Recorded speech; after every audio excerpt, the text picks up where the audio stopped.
بسم اللہ الرحمن الرحیم الحمد للہ رب العالمین والصلاة والسلام على سید المرسلین وعلى آلہ واصحابہ واہل بیتہ اجمعین اما بعد اعوذ باللہ من الشیطان الرجیم بسم اللہ الرحمن الرحیم ولا تباشروهن وانتم عاکفون فی المساجد صدق اللہ العلی العظیم۔ میرے محترم بزرگوں دوستو، اخیر عشرہ چونکہ بالکل قریب ہے، آنے ہی والا ہے۔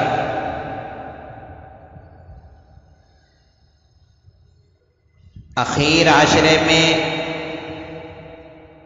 اعتکاف بھی کیا جاتا ہے اور اس کی بہت زیادہ فضیلتیں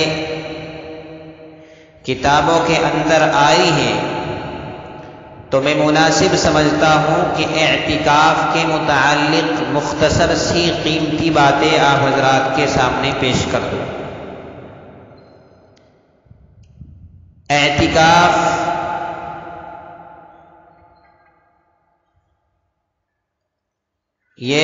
اس کا ثبوت قرآن کریم سے ہے۔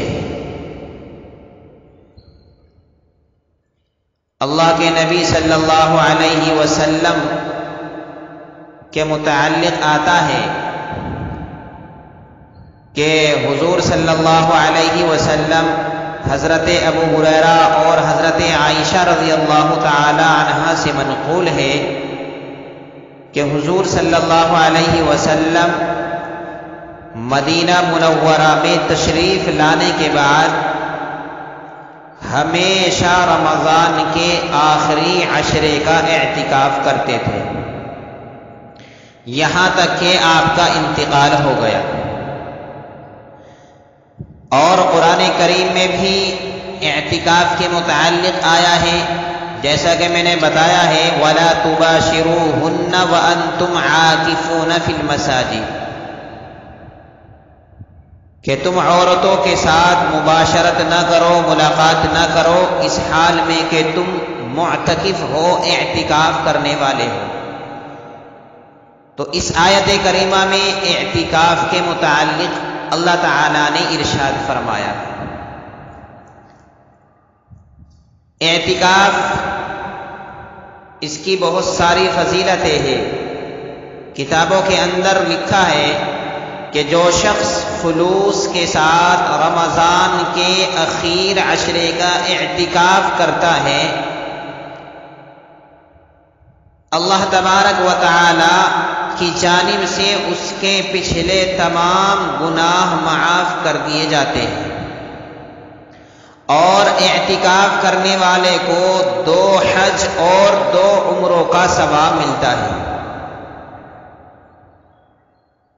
نیز 40 دن تک سرحد اسلام کے محافظ ہونے کا درجہ حاصل ہو جاتا ہے، اور جو 40 دن تک سرحد اسلام کی حفاظت کرتا ہے، اللہ تبارک و تعالی اس کو گناہوں سے اس طرح پاک صاف فرما دیتے ہیں جیسا کہ نو مولود بچے کا حال ہوتا ہے، ابھی پیدا ہونے والے بچے کا حال ہوتا ہے۔ جس طریقے سے پیدا ہونے والے بچے کے ذمے کوئی گناہ نہیں ہوتا، اسی طریقے سے یہ معتکف ہو جاتا ہے، اعتکاف کرنے والا ہو جاتا ہے۔ اصل میں اعتکاف کے معنی آتے ہیں کہ کسی چیز کو لازم کرنا، لازم پکڑنا اور اپنے نفس کو اس پر جمانا۔ اعتکاف کی شرعی معنی یہ ہے کہ عبادت کی نیت سے مسجد میں ٹھہرنا۔ مسجد سے مراد ہمارے امام صاحب علیہ الرحمہ، امام ابو حنیفہ علیہ الرحمہ کے نزدیک مسجد جماعت ہے، یعنی ایسی مسجد جس کے لیے امام صاحب ہو، مؤذن متعین ہو، پانچوں وقت کی نماز ادا ہوتی ہو یا نہ ہوتی ہو،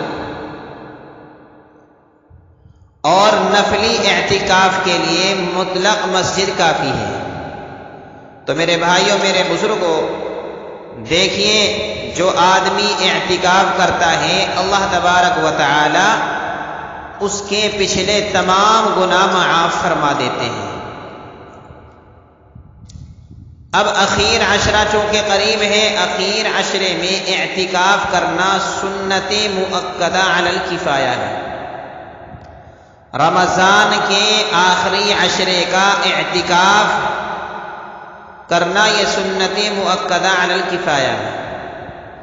اگر علی الکفایہ کا مطلب یہ ہے کہ اگر ایک دو آدمی بھی اعتکاف کر لے محلے کی مسجد میں تو سارے محلے کی طرف سے سنت ادا ہو جائے گی، اور اگر کوئی بھی اعتکاف نہ کرے تو سب پر ترک سنت کا، سنت کے چھوڑنے کا وبال ہوتا ہے۔ ہمیں یہیں سے یہ بات بھی معلوم ہوئی ہے کہ سنت کے چھوڑنے پر بھی عذاب ہوتا ہے۔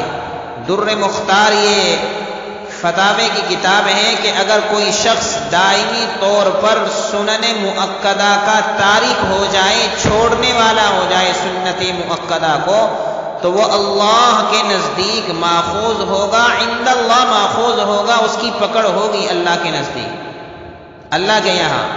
یعنی تارک سنت کے لیے بھی، سنت کے چھوڑنے والے کے لیے بھی سزا ہے۔ اللہ تعالی ہم سب کو سنت پر عامل بنا دے۔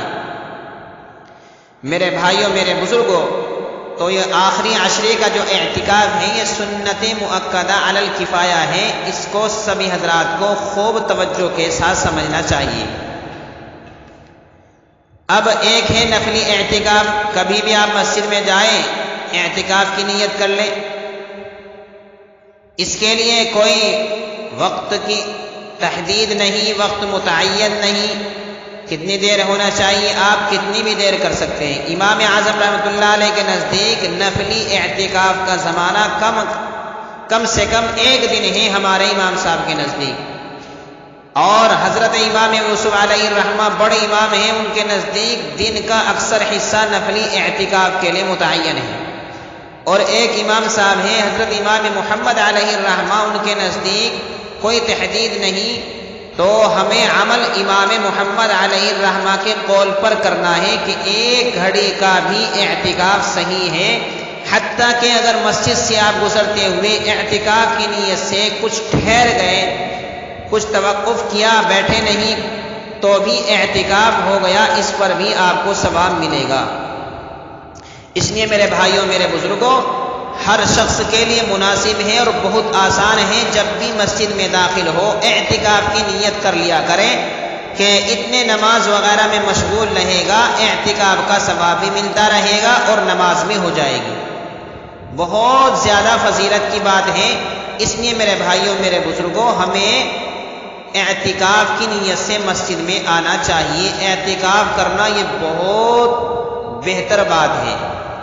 اب اعتکاف کرنے والے کو مسجد میں کیسے رہنا چاہیے؟ مسجد میں خاموش رہنا، بالکل خاموش رہنا، کسی سے بات نہ کرنا، نہ دینی نہ دنیاوی۔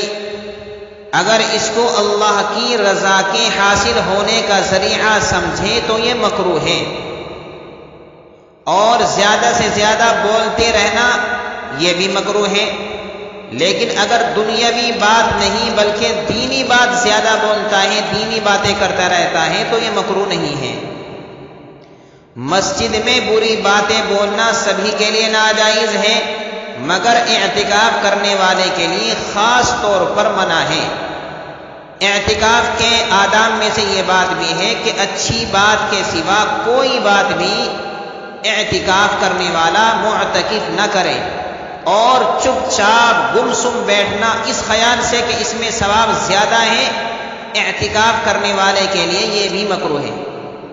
اگر اسے خیال نہیں، اسے پتہ نہیں، تو پھر مکروہ نہیں ہے۔ لیکن علماء سے معلوم کر لینا چاہیے کہ میں کن کن باتوں کو کروں اور کن کو نہ کروں۔ خاموش رہنا زبان کے گناہ سے بچنے کے لیے سب سے بڑی عبادت ہے، لیکن اگر بالکل خاموش اس نیت سے رہتا ہے کہ خاموش ہی رہنا ہے اس میں، تو یہ مکروہ ہے۔ دینی باتیں بولنا چاہیے، دینی باتیں انسان کو کرتے رہنا چاہیے۔ اس لیے میرے بھائیوں، میرے بزرگوں، یہ اعتکاف کی بہت زیادہ فضیلت ہے، بہت زیادہ کتابوں کے اندر اس کی فضیلت آئی ہے۔ اعتکاف کرنا، اب ایک اعتکاف یہ تو ہے مردوں کے لیے، عورتیں بھی اپنے گھر میں اعتکاف کر سکتی ہیں۔ عورت کا اعتکاف گھر کی مسجد ہے۔ گھر کی مسجد سے مراد ہے یعنی گھر میں وہ جگہ جس کو وہ اپنی نماز کے لیے متعین کر لے اور روزانہ جگہ پر نماز پڑھتی ہے۔ اگر عورت مسجد جماعت میں اعتکاف کرے تو اس کا اعتکاف صحیح نہیں۔ اپنے گھر میں جہاں وہ نماز پڑھتی ہے اسی جگہ پر وہ اعتکاف کر لے، انشاءاللہ اسے بھی اتنا ہی ثواب ملے گا جتنا کہ مرد حضرات کو مسجد میں اللہ کے گھر میں بیٹھ کر کے ثواب ملتا ہے، اسی طریقے سے اس کو بھی ثواب ملے گا۔ لیکن معتکف کرنے والے کے لیے دو چار باتیں اور ہیں کہ اگر اس کا گھر مسجد کے بالکل قریب ہے تو وہ گھر نہ جائے، گھر جائے گے تو صحبت کرنا، صحبت پر ابھارنے والی چیزوں کا اختیار کرنا، اس سے اس کا اعتکاف باطل ہو جائے گا۔ حالت اعتکاف میں ہم بستری کرنا حرام ہے، دن میں ہو یا رات میں ہو، بھول کر ہو یا جان بوجھ کر ہو، خواہ انسان ہوا ہو یا نہ ہوا ہو، ہر حال میں اس کا اعتکاف فاسد ہو جائے گا۔ ایسے ہی معتکف نے اگر شرمگاہ کے علاوہ بیوی کے کسی دوسرے حصے بدن کے ساتھ مباشرت کی یا بوس و کنار کیا، بوسہ لے لیا، اگر انسان ہو جائے تو اعتکاف ٹوٹ جائے گا، فاسد ہو جائے گا۔ اور اگر انسان نہیں ہوا تو اعتکاف نہیں ٹوٹے گا، اور اعتکاف اگر ٹوٹ گیا تو قضا بھی لازم ہوگی۔ اس لیے میرے بھائیوں، میرے بزرگوں، ان چیزوں کا ہمیں خاص طریقے سے خیال رکھنے کی ضرورت ہے۔ مجھے ایک بات یاد آ گئی، اعتکاف کرنے والے کی مثال حضرت عطا ابن ابی رباح جو جلیل القدر صاحب تابعی ہیں، اور حضرت ابن عباس رضی اللہ تعالی عنہ جو مفسر جلیل ہیں، بڑے مفسر ہیں، ان کے شاگرد رشید ہیں، اور ہمارے امام صاحب حضرت امام ابو حنیفہ علیہ الرحمہ کے استاد محترم ہیں۔ وہ فرماتے ہیں کہ معتکف کی مثال اس شخص کی ہے کہ کسی کے در پر جا پڑے کہ اتنا میری درخواست قبول نہ ہو، میں ٹلوں گا نہیں یہاں سے، اور اس کے دل کی حالت یہ ہونی چاہیے، وہ دل کی حالت سے یہ کہے کہ نکل جائے دم تیرے قدموں کے نیچے، نکل جائے دم تیرے قدموں کے نیچے، یہی دل کی حسرت، یہی آرزو ہے۔ اگر حقیقتاً ہم سب کی حال، ہم سب کی حالت یہی ہو جائے تو پتھر دل بھی موم ہو جاتا ہے، اور اللہ جل شانہ کی کریم ذات تو بخشش کے لیے بہانے ڈھونڈتی رہتی ہے، بلکہ بے بہانہ مرحمت فرماتی رہتی ہے۔ رحمت حق بہانہ بھی جوید، اللہ تعالیٰ کی رحمت ہمیں معاف کرنے کے لیے بہانے تلاش کرتی ہیں۔ اللہ تعالیٰ نے یہ ہمیں رمضان شریف کا عطا کرنا، شب برات کا دینا، اور شب جمعے کا عطا کرنا، اور اخیر عشرے کی مبارک راتوں کا عطا کرنا، شب قدر کی مبارک راتوں کا اللہ تعالیٰ کا ہماری زندگی میں عطا کرنا، یہ ہم سب کے لیے چھوٹ کی راتیں، چھوٹ کے ایام ہیں۔ اس لیے ہمیں ان مہینوں کی، ایسے رمضان شریف کے مہینوں کی اچھی طریقے سے قدر کرنی چاہیے۔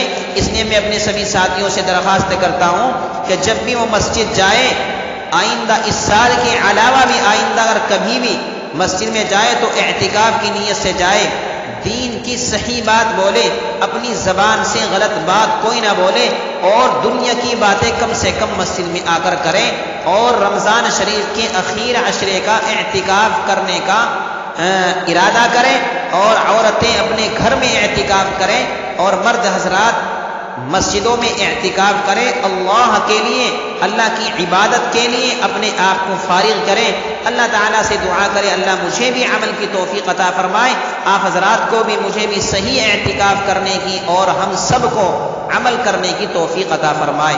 وآخر دعوانا ان الحمد للہ رب العالمین۔